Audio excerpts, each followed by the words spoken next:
Hello and welcome to Instinct Marketing Presents Business Casual. I'm Zach Lignaitsky, and this is the talk show for businesses of all sizes. We've got three phenomenal new guests for you this week, and I know I say that every time, and it's still true. Okay, so we are going to bring them all in now. Give us a hot sec here, but how are you guys doing? How's everybody out there in the world doing today? Okay, Dan, Meagan, and Alyssa are jumping on. They should be able to hear me any second. Meagan, can you hear me? Yeah, Dan and Alyssa, you guys there? Yes, I can hear you. Yes. Top banana. There's Dan. There's Alyssa slowly coming through. There she is. Yeah, hello. Hello. And there's Meagan. Hi, guys. Hello. Everybody's meeting for the first time. This is so exciting. This is like one of those birthday parties where it's just all, cross-pollination of different friend groups. Hi. Yes. I love it. Can you see me? I can see you. I can hear you. Everybody looks phenomenal. Everybody looks way better than me. And honestly, that's the way I want it to be. I don't ever want to be the best dressed person on my show.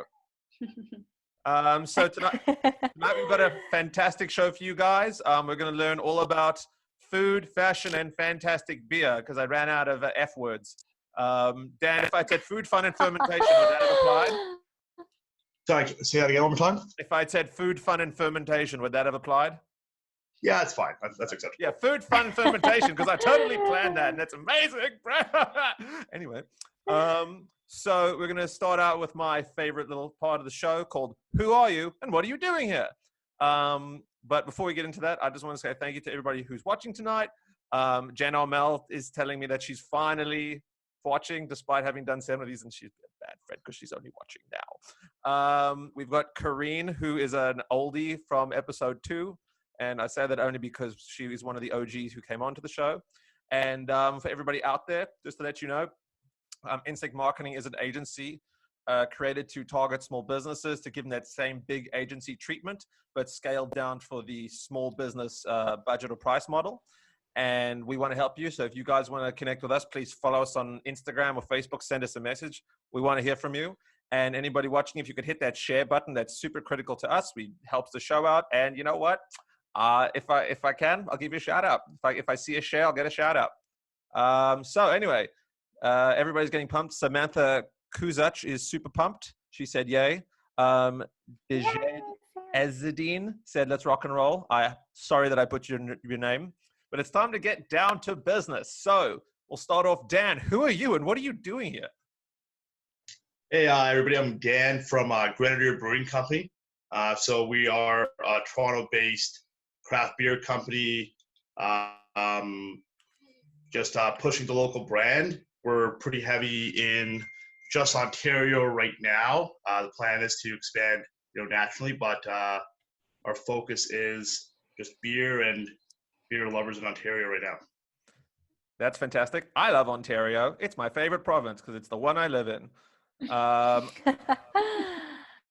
That would obviously make me completely prejudiced towards Ontario, but it doesn't matter. Alyssa, who are you and what are you doing here? Yes, I am Alyssa, and I am a private chef in Los Angeles. And I cook for rich people and celebrities. That's so cool. I can barely cook for myself. I set cereal on fire. So the fact that you make food high quality enough that celebrities will eat it, then that's just kudos to you. Also, you look the most comfortable out of everybody. So Dan's in a close... I am yes. Dan's in a close second. Okay, so Meagan, who are you and what are you doing here? So I have a headband and hair accessory company. I focus mostly on selling online right now due to circumstances, but I normally focus on wholesaling to different retailers all over North America. Amazing, amazing. Is that one of your products on your head right now? Of course it is. I had to represent my favorite one. Of course, of course. Very cute. Thank you. I don't know anything about clothes, but would you say that matches your shirt? Was that a deliberate choice? Absolutely. I think you would look good in it too with all of that hair. Yeah, thank you. Listen, as I keep saying this, but with each passing week, I start to turn into Ron Swanson from Parks and Rec. I figured, when your hair looks like this and it's also going gray, you only have one choice, and it's start a talk show. Please do have hair. It's true. It's true. Better gray than gone. Exactly. So now we're going to get down into it. So we want to hear about what you guys do, how you got started. So yeah, let's tell us all about it, and we'll go the opposite way. So Meagan, tell us your origin story. Tell us all about the business and what you do. This is actually a fresh business. I started it in summer of 2019, so it hasn't even been a full year yet. And basically what my inspiration was I was lying on a beach in Israel in August, thinking that I wanted to have another stream of revenue, something a little bit different than what I'm used to. And I always had a passion for fashion. And as I was staring at the sea, some beautiful woman walked by me, and she was wearing an absolutely stunning headpiece. So right away, my mind started running a million miles an hour, and I started researching in Toronto who does similar things. There wasn't really much competition at the time. Still really isn't any. So that's when I started it. And I had 6 days left of the trip, and those 6 days were spent researching different designs and how I was going to get it started for when I landed back in Toronto. Amazing. I often hear stories about how beautiful people inspire people to do things. So I'm glad to know you fall into that category. Also, shout out to Sasha and David for sharing the video. They were the first one since I said to do so. Okay, so Alyssa, tell us all about your origin story, because as I like to say, those are always the best superhero movies. Well, back in, I don't know, my whole life, I've always loved to cook. And then in 2013, I decided to go to culinary school because I was good at cooking. And I just thought, I, like you, Meagan, had a sort of moment where I was just like, this is what I love to do. So anyway, fast forward to now, I've been running my private chefing business since 2014. And the way that I got into private chefing, previously before that, I was working in the restaurant industry with Wolfgang Puck. And I knew that wasn't the direction that I wanted to head. So I luckily was introduced to a private chef who kind of took me under her wing and taught me how to run my business. And she's like, hey, you can make the same kind of money and work a fraction of the hours. And so I was in. Well, I got to tell you, can we just say my favorite part of the story is where you're like, it's just so casual. Oh, I just casually work with Wolfgang Puck. Don't mind me. No big deal. World famous chef. And I was like, you know what, Wolfgang? Sorry, not for me. He's a cool guy. I'm glad to know that. I always thought of him as like a very cool guy. Okay, yeah. So Dan, some chefs can seem intimidating, but he's not. Gordon Ramsay cough. He's also very nice. Casually slipping. Oh yeah, Gordon and I, Gordy and I, we hang all the time. No, I wish. I love him. Don't we all? So Dan, tell us all about your origin story. I got to follow this up. So I was jumping out of a plane with Brad Pitt when I'm just kidding. But yes. No. Out in the Canadian Forces, us Army folk like to enjoy our beer pretty well. I joined as a pretty young guy.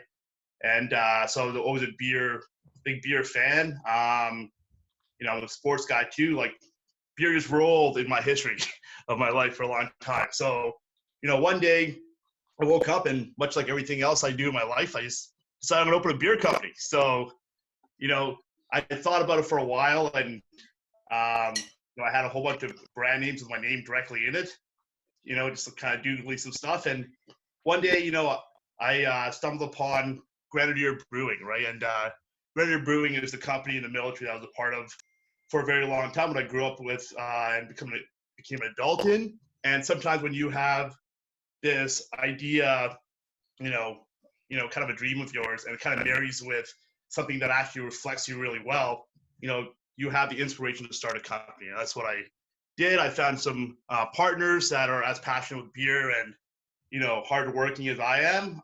So there's three others of us that came together, and Grenadier Brewing started pretty much overnight like that. That's amazing, and I definitely like your origin story a bit about where the name came from. As something very passionate, and there's always the compulsion to like name it after yourself, but then you sort of move to something that's it's meaningful to you. I mean, at one point, I definitely considered Zach super good at marketing, and then I decided instinct marketing was probably the way to go. So Alyssa, talk to us about nutrition, because I know that's a very big part of what you like to do, and how that works into your business. Yeah, absolutely. So starting off in the private chefing world, I was just doing mostly cooking in people's homes, and it sort of developed into me doing like a glorified meal plan service for people where I cook from home because I'm passionate about helping them achieve their goals or maintain their goals. So I will usually consult with my clients prior to working with them and just kind of get on the same page. I'm very passionate about nutrition. So, the goal maintenance is key for me with my clients. I recently started a new little journey into holistic nutrition. So I just got my certification in that.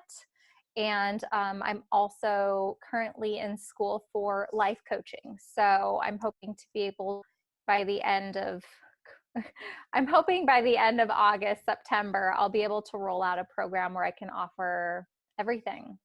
So my knowledge in health and teach people how to live a more sustainable lifestyle. It's quite a clever combination, because you bring on a life coaching client. You say, what your problem is? You're not eating right. You know what? I know a really great private chef. Exactly. Okay, so Dan, talk to us about the importance of building a good team around you, because I know that obviously coming from the military, you have a great insight into sort of the team ethic and the team mentality. So when building your team out, what were you thinking about when you wanted to bring people on to work in this business with you? So right away, with any business, you can't do it all yourself. You got to bring on people that carry different strengths than you. That might have more time to spend on really time-consuming things than you can. But most importantly, somebody you can trust. And that's who I kind of brought into the Grenadier fold when I was looking for partners and teammates, are people that I've known for a long time that have success stories of their own, or I have worked with in the past that just have this unbelievable drive to succeed and to carry forward and just keep working despite how hard times can get. And with especially new businesses, times are really tough, especially in the beginning. And there are a lot of people that are giving you, their own ideas and why your idea is not the best. So I built my team around just a bunch of guys that are themselves and they're confident about themselves, and I trust them, enough to start a business with. Amazing. I think the critical element there, which I want to just share with everybody out there, is bringing on people, who are better at certain things than you. And, trying to be a one-person show is just not going to work. We've all tried, and it usually doesn't go well.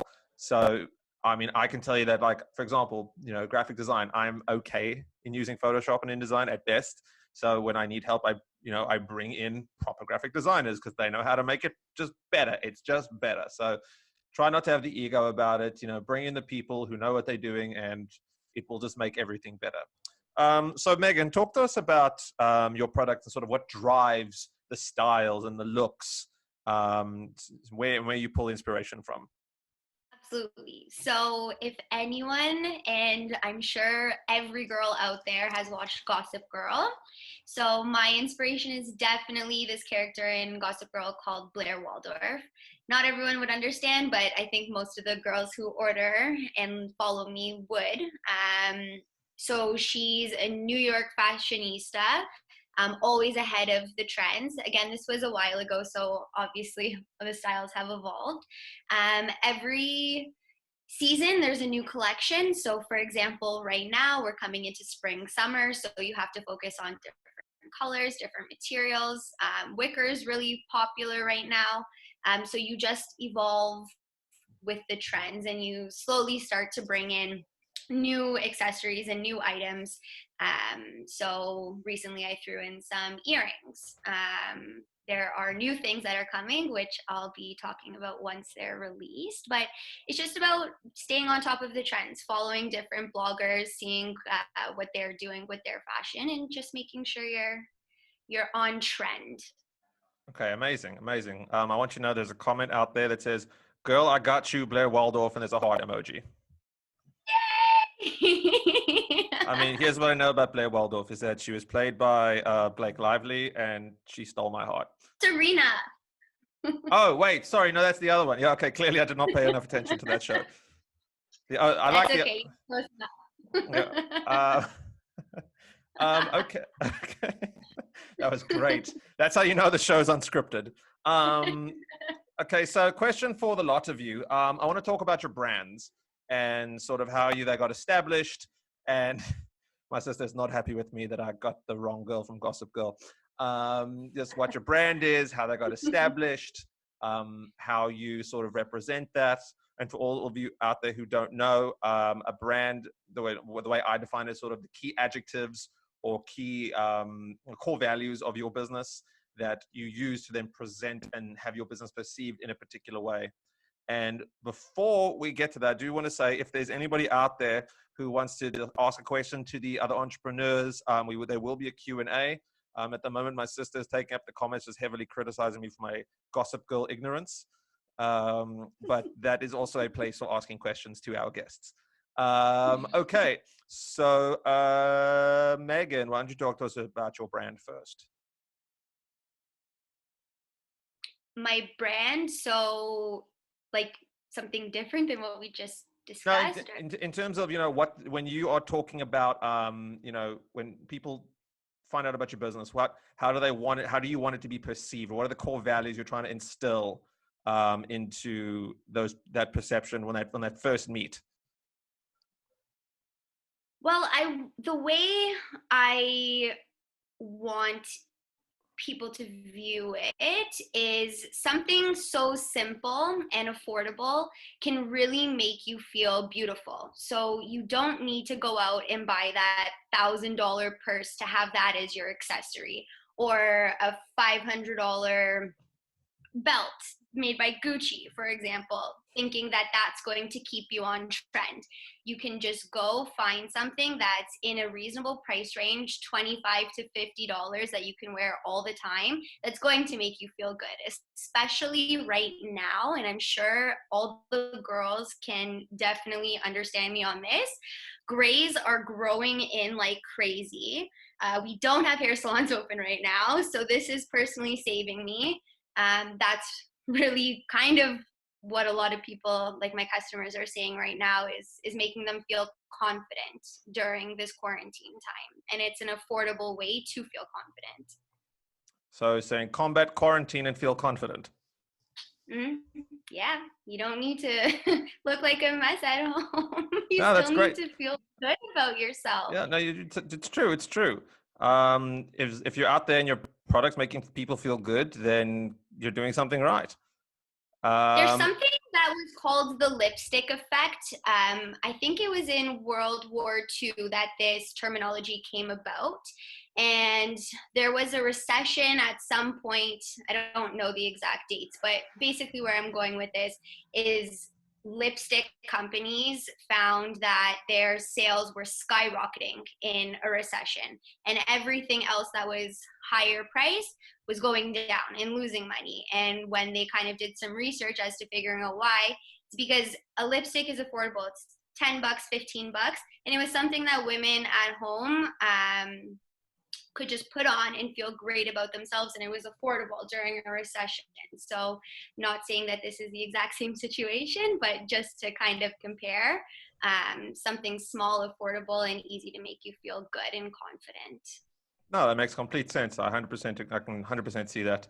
So Alyssa, talk to us about your brand and how you established that. Yes. Well, Alyssa in the kitchen. I am known for my healthy, vibrant food. So, and my food is like very feminine and delicate, but also healthy and delicious. So I've sort of branded myself around those bright colors. I mean, even just like from my Instagram palette, it's like very bright and colorful. All of my clients' food, that's like the first thing is, wow, this is beautiful. The second thing is like, this is freaking delicious. And then I get to tell them how healthy it is for them. So yeah, bright and delicious and healthy. Right, delicious and healthy, something we should all strive to be all the time. Eat the rainbow. Eat All the the colors. rainbow, but not Yes. taste the rainbow. That's something else. Yeah. Okay, so Dan, talk to us about your brand and how you established that. So Grenadier Brewing is a premium lager built for everyone. So it's an everyone beer. The brand itself, again, represents something which is near and dear to my heart. I wanted to just kind of, put some, something brand new with something that was really important to me. So Grenadier Company was an infantry company in the Royal Regiment of Canada, which is actually a regiment out of Toronto. And we had all sorts of people in there, people with just high school degrees or people with like masters and PhDs, but we all got together and we were just doing one job. And so that's what we named the brewing company after. But the beer it's not a military beer. It just it just gives a shout out to people that are important to me. But the beer itself is just a premium beer. It was built to kind of appease everybody, right? So it's a 6.5% beer. Has immense fortitude, but it tastes like a 4.5%. So everyone can drink it, and you kind of feel the power behind it, but you're not kind of suffering through it. And when people drink our beer, they don't even expect it to be a 6%. They're like, wow, this is an easy, smooth tasting beer. It's crisp. It's good to go. And that's what that beer was. An everyday beer for every everyday person, but it's still considered a premium beer. I mean, it's great. I mean, I love beers for everybody. I can tell you I've had plenty of beers in my time, and I always like a strong beer that if it tastes good and it's a strong beer, then I'm keen. So I'm sure there's plenty of other people out there. FYI, I just want to say, Meagan, Stephanie Caesar agrees with you. She said, your story is so true. She has bought more from Sephora than ever. And Alyssa, I want you to know we now have a new hashtag called #EatTheRainbow.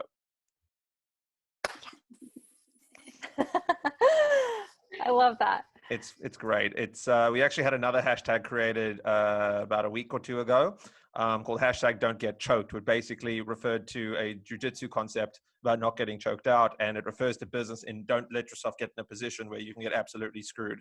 And I got really excited when we made up #Don'tGetChoked. So just want to share that. But so obviously, when you're starting every business, there's going to be good times, there's going to be struggles, and it's all about getting over those struggles and pushing through them. And so I want to learn from you guys, what were some of the struggles you faced and how did you overcome them? Dan, why don't we start with you on that one? So especially in the beer industry, especially being a little guy, you're often overwhelmed by the big companies like Labatt, etc., who have just immense dollars behind them to go there and pretty much buy the market. When we stepped out as an on-premise beer company, which means we sold just to bars and restaurants, places with licenses. We weren't on retail yet in Ontario, LCBO, beer store, etc. And we were competing with, beer reps that could give away like Leaf playoff tickets, which is, worth more than gold here in Toronto. And, here we are, we're just rolling off the people we knew and the friend, kind of business networks we had to get Grenadier Brewing in there. So that was kind of the struggle we had, was just competing with those big dollar companies. We kind of just overcame that by just being ourselves, putting that extra foot forward and visiting all the bars that, we frequent starting off with. We had immense support from the Ontario military bases that absorbed us instantly. We were one of the, the high selling beers in these military establishments. So it was thanks to our military family that kind of got our name out there. And, eventually once we hit retail, things picked up even more, and we were able to start playing a different level of game to keep up with those big companies. All right, amazing, amazing. So you really found that the in-person effect really went a long way. The in-person effect, and also just having a story behind it. When you think Molson or any of these other big brands, the story is, whatever commercial you're seeing for that 30-second sports commercial, right? With Grenadier Brewing, you got to know the owners. We were doing all the calls ourselves. We couldn't afford hiring a million reps to send them out to the bars. So talking to, the creators of the beer itself and how passionate we were and why we created it and how we created it, often got that sale in almost immediately. Amazing, amazing. Okay, so Meagan, tell us about the hurdles you had to overcome. I would say that the thing that came at me the fastest, which I wasn't prepared for at the time, was probably entering the retail side of everything and kind of shifting from just online sales to actually moving to a wholesale. So I guess my first experience of something like that, which really caught me off guard, was being at a trade show. So 2 months into the business, I decided I'm going to sign up for the women's show, get a booth. Why not? What's the worst that can happen? Get some exposure. And I didn't even think that I would be coming across retailers who would be interested in the product. So people coming up to me that I thought were just customers, they were going to buy one or two, ended up asking me, do you have a wholesale catalog? What are your wholesale pricing? What are your minimum quantity orders? And this is all new to me. I was never in this world before. And I just kind of winged it. I just made up a number in my head of what the minimum order was going to be. I ran home. I called my friend. I said, by tomorrow, I need a wholesale catalog. He said, you're absolutely insane. I said, I know. So instead of 1 day, I just pressured him to make it 2 days. Thank goodness the show was 3 days. So on the final day, I was able to get back and build that relationship. So it's more just, I guess a challenge would be not being so narrow-minded how I was in the beginning, and kind of being able to think broader and being able, when you're in these types of trade shows, what to expect, how to handle yourself, what retailers expect. I had to, run to the washroom and get on my phone and try and do some research as to what's a normal minimum quantity, what are normal margins that people expect, what does keystone mean? People kept throwing the word keystone. It means 50% off, basically, retail price. And I was able to figure that out in like 45 seconds, which was great. But it's more just about, I wasn't prepared. I threw myself into big shows, but you find a way.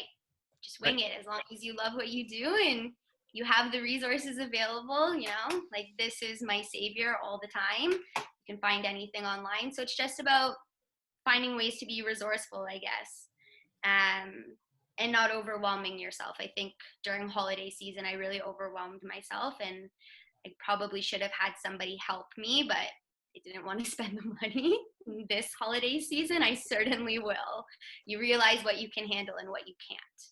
Exactly. I mean, it reminds me of that old line, you can make a mistake, just don't make it twice. Mm-hmm. And that's also a very good lesson, everybody out there. And everybody there's not a business owner alive who'll tell you, like, don't make a mistake.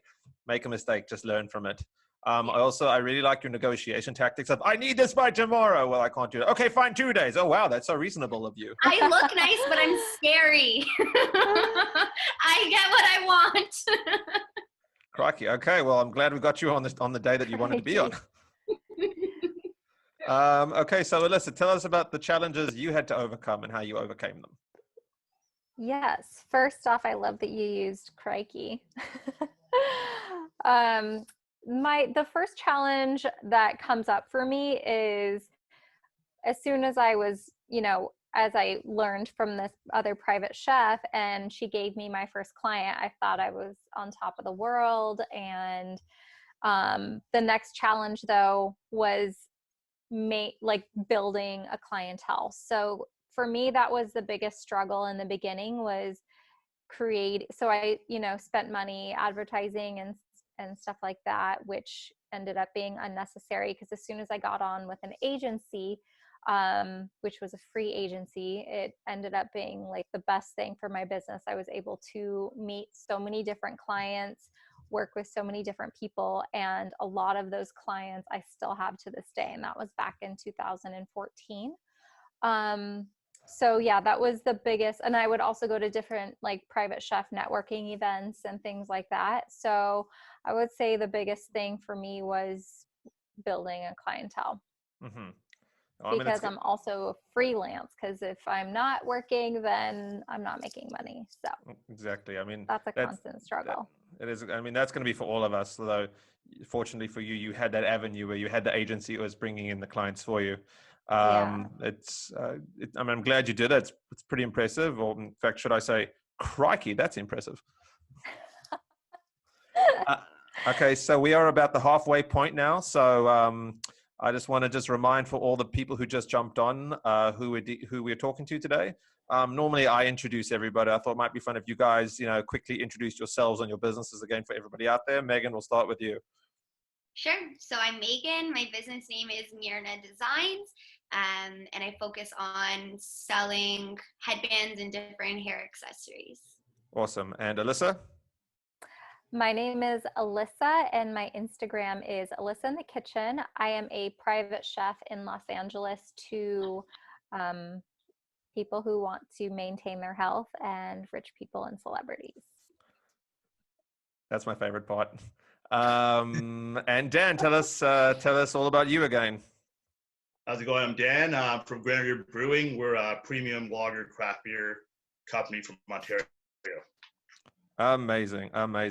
So now I want to talk to you guys about something we touched on, is that quick learning that you had to do. And Meagan, I want to start with you because you were the one who reminded me about this. But in terms of engaging in the retail space and getting something made and produced, I know that must have been like a completely new thing for you. And what made me think of it is that Sarah Blakely, the owner of Spanx, in a masterclass she did, talks about how she didn't know what she was doing, trying to deal with manufacturers and trying to get these things shipped out. So what was the big, I know you told the one story there, but in terms of the actual production of the product, what was the biggest learning you had to do in terms of adjusting to that kind of environment?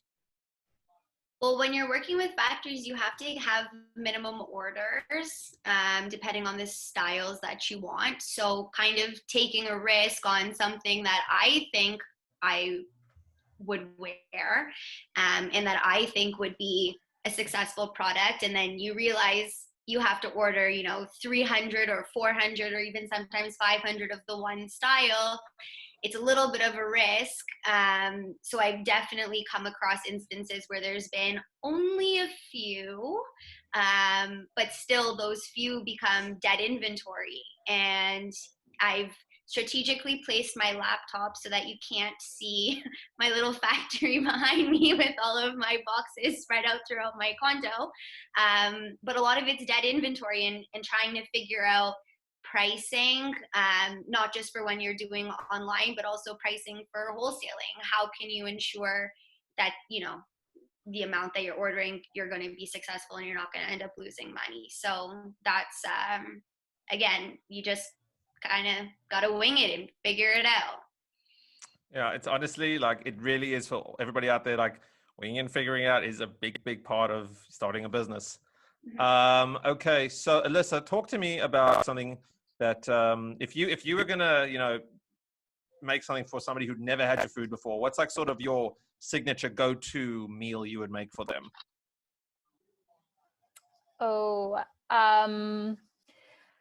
I would probably make some sort of concoction with fish, maybe like some stewed cherry tomatoes with garlic and basil and olive oil. So very clean and simple Mediterranean diet, and some farro with scallions and garlic. That sounds something delicious. of that nature. That sounds phenomenal. Wine, I want it now. I want to. I already want it. Okay, so Dan, talk to me about when you were creating the beer itself. What made you say, I want to make a premium beer for everybody? Why did you decide that was the avenue that you wanted to take? Well, at the end of the day, when you tell anybody you're starting any business, no matter what avenue or spectrum of it is, everyone's going to give you their bright idea, and it's essentially their preference. So when we were building this, I just went with something that I like. I like lagers. I don't like pilsners. I don't like, necessarily ales. I'm a lager type of guy. So I built for something with the confidence that, I take pride in me being a very normal, average guy.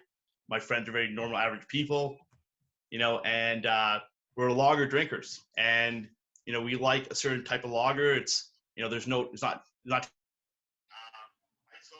hoppy. There's no hints of cinnamon or anything weird in there. Just a clean lager. So that's what I built it on. Just something that I personally like. Okay, makes sense. You got to make what you like, and if you don't like your product, you're not starting in a good spot. Okay, so before I get into the next bit, I just want to remind everybody out there watching that if you could please share the video, it's super helpful. And also, if you have any questions for our guests tonight, please do throw them in the chat, and we will ask them at the Q&A section. But before we get to that, I do want to talk about something that's very present on people's minds right now, the COVID situation. I always call it the COVID situation because I feel like it makes it sound like a spy movie. The COVID situation. So I want to hear about each of your stories, how COVID's affected you, what you're doing to combat that, and your plans for the future once all this is over. Alyssa, why don't we start with you? Yeah, so my plans for the future, well, first off, the way that COVID has affected my business has been the grocery situation. At first, it was really hard to get groceries. As everybody knows, people were hoarding everything. I used to use a grocery delivery service, and that quickly ended for a short period of time. But so I found myself having to go out into the world, getting groceries, coming home, sanitizing everything. As a chef, I already am sanitizing, make sure everything is perfectly up to standard. But, and then some. So I was looking at 2 hours of just prepping vegetables, making sure that they were perfectly clean and healthy for my clients to eat. So my business has slowed down a little bit, a lot, actually, about 50%. So with that, I'm just continuing to work on the second program of my school, which is the life coaching. So it's allowed me to kind of focus on that and simultaneously work. So by the end, coming out of this, whenever that will be, that's why I say August, September, I will have rolled out a new program so I can make money, not just private chefing in case, this happens again. So it's kind of a win-win for me, to be able to still private chef and then also make money, not having, I can work remotely from anywhere. Okay, great. Okay, so Meagan, tell us about your COVID situation and what you're doing to manage that right now. Well, what's certainly and obviously changed is the retail aspect to it. Actually, stores started opening today, but only certain stores and with limited amounts of people. So retailers aren't buying nearly as much as they were, which is okay because it's given me more of my own stock. It's a lot harder to get product now and materials now than it was before. So ordering everything is delayed. I've just kind of transitioned into focusing more on just the online piece of it with my own sales rather than wholesale. Obviously, all trade shows have been canceled, which we were already invested in, but that's okay because there's a credit, so it'll all come back.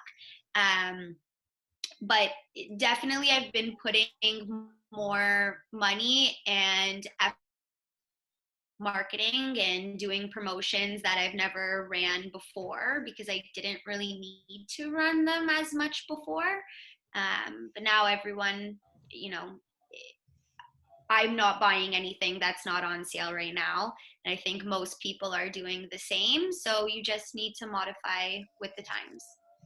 That makes sense. I mean, you've, as I say, you had a situation, you pivoted, the people are working with you. Like, sure, it sucks that you weren't going to get that trade show money back, which would be nice at the current situation. Obviously I have cash in hand, but you are still getting that credit. So I guess it's just about, planning ahead now. That's all you can really do. Also, on the note of shops opening today, dog parks were supposed to open, but they didn't. And so what was supposed to open? Dog parks, and I had to stay with my dog all day at the house rather than taking him outside to the park. Aww. It's okay. He slept a lot today. Okay, so Dan, tell us about your COVID situation. Well, COVID, the corona really screwed us in like multiple spectrums. Like, before we get to the beer, I bought a bar 1 month before this thing kicked off. Wow. That was one avenue, and then we also have like a security company. It was like one of the premier entertainment security companies in Toronto, Core Protection. Obviously all the bars, clubs, events all got shut down, so that's down the drain. We had to put the big pause on that, and the beer, right? So we work our tail off, get in the premises, get in the bars, get in the restaurants. We invest X amount of money on product in terms of kegs to push it out there. Even our retail game, like, we had to get out there in the LCBOs to start doing tastings to push our retail product out there. And all that had to stop because of, the COVID situation. So we had to, first we took, that 1-2 week pause. I'm sure everybody did, to be like, man, this thing's going to blow over, but it didn't. Right. But and then we had to adapt to it, like pretty much like everybody else here has had to do. So we had to shift to, the online presence, really start pushing some marketing dollars online, more than we can probably even, we should be doing in order to get exposure into, the LCBOs, etc. We partner ourselves with bigger brands. I'll give a shout out to Cottage Springs, one of the premier vodka soda companies on the LCBO shelves right now. So, they're good allies and friends of ours. So we partner with them, and they have a much bigger marketing budget on them. And then through our actual bar Karma, because Ontario bars can now actually sell alcohol retail side now with their liquor license, we pushed our brands immensely in order to try and make up those sales that, we were kind of losing from the bars. Like now, those kegs are sitting there. We can't even give those away because people can't gather in groups more than like 5 outside a household, But, the cans, the 2-4s of Grenadier are really flying off the shelf for their new marketing strategy of, a powerful online presence, as well as pushing it through our bar retail window. Can you imagine what we'd do without the internet during this whole thing? Like, it'd be absolute madness.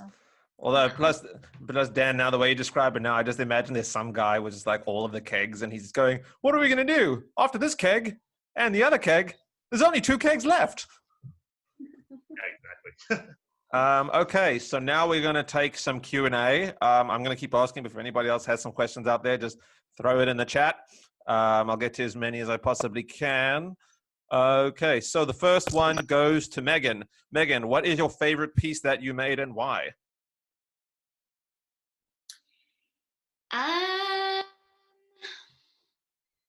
Honestly, probably the one I'm wearing right now. It's Chanel inspired, like a Chanel tweed jacket. It's both casual and you can dress it up. So that's why I like it. Awesome. Also, I like the way you took it off. It was very like shampoo commercial, like. People in shampoo commercials actually wash their hair during COVID. There's really no need for it these days. So. Hands up if you've worn jeans in the last week. No. Okay, next question is for Dan. Dan, is your plan with the brewery to ultimately scale it up and have a big brewery, or do you want to kind of keep it small and then, have that work out of the bar karma? I think a plan for any business is to scale it up to, as much as we can manage it. In fact, like probably for us, we were brought to a level that we weren't even ready for on our back end due to our networking connections from our other businesses. And we're actually now just finally catching up with their back end in terms of administration and all that jazz. So yeah, absolutely. Like sky's the limit in terms of Grenadier Brewing. We're gonna keep dreaming. That's what we are. We're dreamers. And as big as we can get, we'll get. Okay. I'm glad to know you've got that ambition. It's always good to know that you've got those lofty goals. Some people want to stay small, and that's okay too. We've got a comment from Alyssa. She wants to know, do you ship to California, asking for a friend? Figure something out for you guys. You guys are friends in California that wants them too. We'll make a plan. We'll make a plan. Okay, Alyssa, the question for you is, what's your tactic for dealing with clients when they've got food allergies? It depends on the allergy. If anybody has, like a gluten allergy, of course, that's easy. Or any sort of shellfish, that's easy. But I cannot take on clients with nut allergies just because it's such a serious allergen that I don't want to take on the liability. It's a huge liability, and nut allergies are the most serious life-threatening allergy. So, but yeah, other than that, like anything else I work with, if people are keto or gluten-free, anything like that, though I don't cook. Most all my food is gluten-free. So amazing. Although I went on record one stage of my life, I didn't even know what gluten was. I heard there was a stand-up comedian who once he found out that he was gluten intolerant. He's Italian, and after he found out, he just said he wanted to just give up on life. Well, gluten is actually the protein in wheat. So depending on how it's processed, it affects you differently. Like, well, I don't need to get into it, but anyway. Honesty time. Would you eat gluten-free pasta? No. Yeah. I do eat, I have this thing that everybody should try. I'm obsessed with this pasta right now. It's made from chickpea flour. I've tried like lentil pasta, quinoa pasta. It's all crap. It's all terrible and it's mushy. But there is this particular pasta called Banza, Banza. And I swear by their pasta. I mean, I've had their spaghetti, I've had their fusilli, I've had every shape of pasta, and it's fantastic. It holds its shape really well, and it's so flavorful. If you weren't a private chef, I'd be a lot more suspicious of substitute pastas. I know, and I am telling you that my clients are like, are you sure this is healthy? Because they don't even know. Okay, well, I'll take your word for it. Okay, so actually the next question is also for you. Do you also cook in people's homes, or do you just do it in your space and then send it to them? Yes, I do cook in people's homes. I try to not, because it limits my business when I do that. Whereas when I'm cooking from home and doing my glorified meal prep for people, I can take on more than one client at a time. So I do, if somebody wants like a nice dinner cooked, like that's easy. Yeah. And I miss that sometimes. So when I do get those opportunities where I can go cook in other people's homes, I'm like, oh, this feels nice. So yeah, I do that. That's mostly what I did before. Okay, amazing. Because I don't feel like making supper tomorrow. So come on down. Sure. I'll drive there. Yeah, just don't worry about the border. Fly to Canada. Just jump the border. Just jump it. Next question's for Dan. Dan, what food pairing would be best with your beer? So the beer was actually made to purposely be very low in carbonation, so you don't get bloated, whether you're drinking it in high volumes, which I can't legally tell you to do, or if you're just eating a heavy meal. So it really pairs everything. Spicy foods, people chug down the water with that spicy food spell. They spills the spice all over the tongue. So I personally drink, a beer with spicy food, kind of kills that spice molecule. And the 6%, even though it doesn't taste like a rough 6%, really goes well with that spicy food and lets you enjoy the best of both worlds, of both the beer and that spicy food. But it literally goes with everything. And the big thing is because it's low in carbonation, but still has that crispiness to it. You can enjoy it without feeling that bloat in your tummy. Amazing. I do want to take a minute here to give some more shout outs. Thanks to Kyla for sharing the video. Thanks to Kurt Eckhart. Very much appreciated. Okay, so the next question I have, and this is for everybody. Sorry, let me phrase it differently. What advice would you give out there to the would-be entrepreneur who wants to start their own business? Let's start with Dan. It really depends on what kind of business it is. Like, I don't think I've started a single one of my businesses that had like a heavy financial backing to it. We started from modest beginnings and kind of worked our way up into, something, what I like to think is powerful. Build a team that wants to work, focus on your back end as much as you would focus on that tip of the spear. If your back end fails, the rest of your company will suffer. Like, it's not going to fail, but you will suffer into trying to catch up with everything you do. And just believe in your idea. Everyone's gonna have an opinion about your idea. Make sure you're passionate about it, and stick to your guns and just persevere. I think that's a really, really, really important thing. I may have mentioned this once on a previous show, but I learned in a seminar I watched that when you've got an idea that you want to start a business or a product or something, people are going to either tell you it's been done, but as soon as they start criticizing the idea, you've got something there, because it means I've never heard of it. Now they're just trying to think of all the reasons why it won't work. But hearing all the reasons why it won't work, that's when you go, okay, we've got something here. Okay, Alyssa, what would be your advice to would-be entrepreneurs? Yes. So my first piece of advice would be to just go after it, to not be afraid to make mistakes, because that is inevitable. To not be afraid to fail, because you will learn so much. And along the lines with what Meagan did specifically for her business, where she went into the bathroom and was like Googling things. It's like, I did that for my business too. I had to fake it you have to fake it till you make it. When I first got the job with my first agency, I kind of fibbed on my resume, but not saying that you should lie, but fake it till you make it, and don't be afraid to make mistakes. Amazing. And Meagan, what would be your advice to would-be entrepreneurs out there?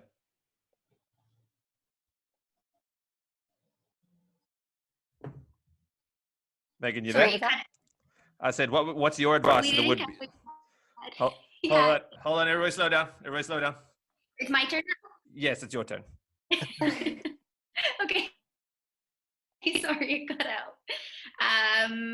Everything that the both of you have said so far, I agree with 100%.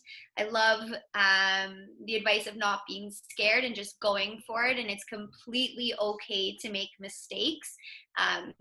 They are inevitable, as you said. And the only thing that, you just learn from it and you keep it moving, not to get discouraged ever. There's always going to be problems that you come across, and you just need to have people that you're comfortable with to talk to, which is something that I wish I kind of developed that confidence earlier, to feel comfortable to reach out to other people who had businesses and kind of ask them what their struggles were. And particularly people in a similar industry as me would have been super beneficial for me to speak to. But I felt like I was, starting off so small, and I didn't want to, I looked at it as I didn't want to embarrass myself to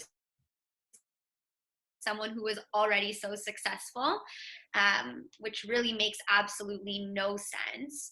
As long as you try to bounce ideas off of each other. And had I started that mentality, Googling things and faking it till I made it. So nonetheless, you learn. So I would certainly say is find some people doing similar things to you that wouldn't necessarily be a competition, but similar, that you can bounce ideas off of. It's also good to have people in similar industries that you can run promotions with, and they can introduce you to certain people. So just not to be scared to get out there and introduce yourself and tell everyone what it is you're passionate about and what you're trying to do.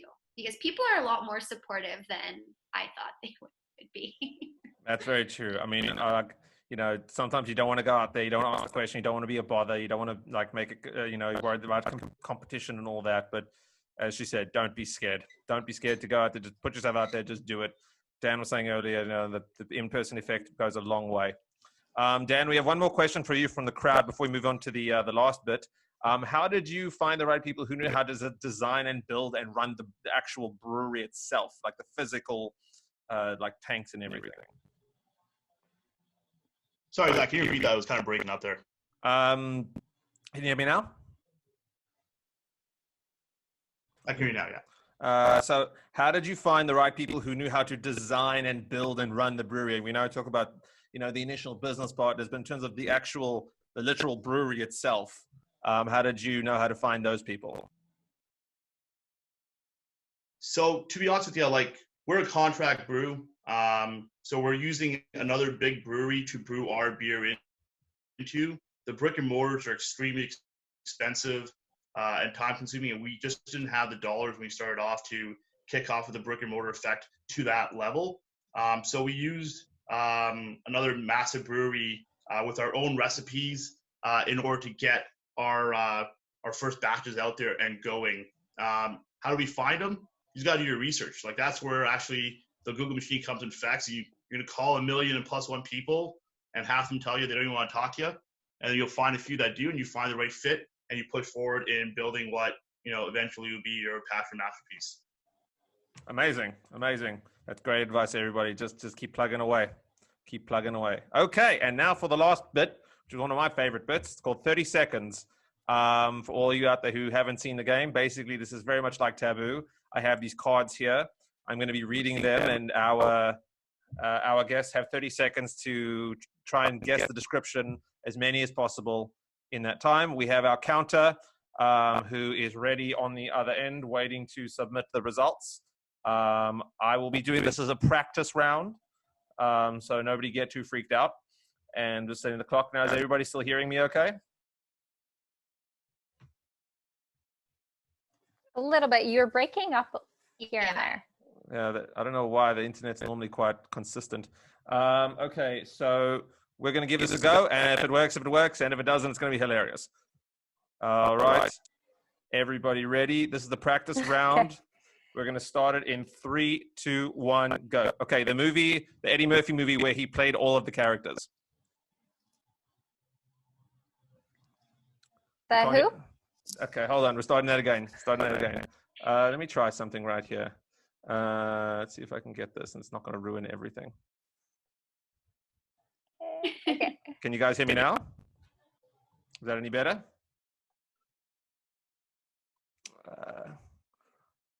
Okay, this is nothing. Everybody's frozen. Great stuff. Okay, I'm going to leave the meeting. Cancel. Fantastic. Oh. Did we do it? Are we back? Yes. Yeah, we can see you. Okay, thank God. Thank God. Can you hear me?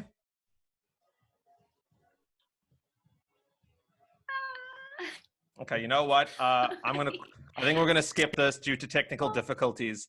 It's okay. I was so excited. Okay. Okay, well, if it's working, I know, me too. if it's working, we can do this. No. It's not? Okay, skip it. Okay, we're gonna go out on a high as much as we can. Each of you, thanks. We're going to say thank you to our guests for coming down. We're going to skip the game tonight. But before we go, I want each of you to just tell everybody how to reach you, you know, all your social media, your websites, quickly. Alyssa, go.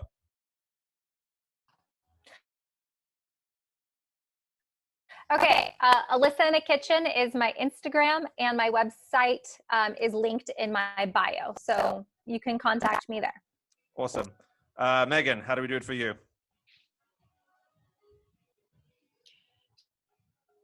So it's Mearna.designs is my Instagram, MEARNA.designs, and same thing, my website is in the link, in the bio as a link. So you can go ahead and shop online there. I have 20% off right now for all first-time orders, so nice little deal.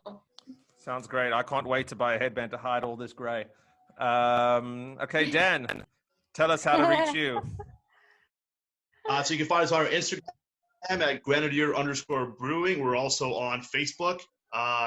Just go to the LCBO and we're on shelves there and some select metros across Ontario. Okay, amazing. If y'all can still hear me, I'm Zach Ignitsky. This is Instinct Marketing Presents Business Casual. My internet is making me real mad today. Thank you for all of our guests are coming out. Please like and follow us on Instagram and Facebook and share the video so all your friends can see it.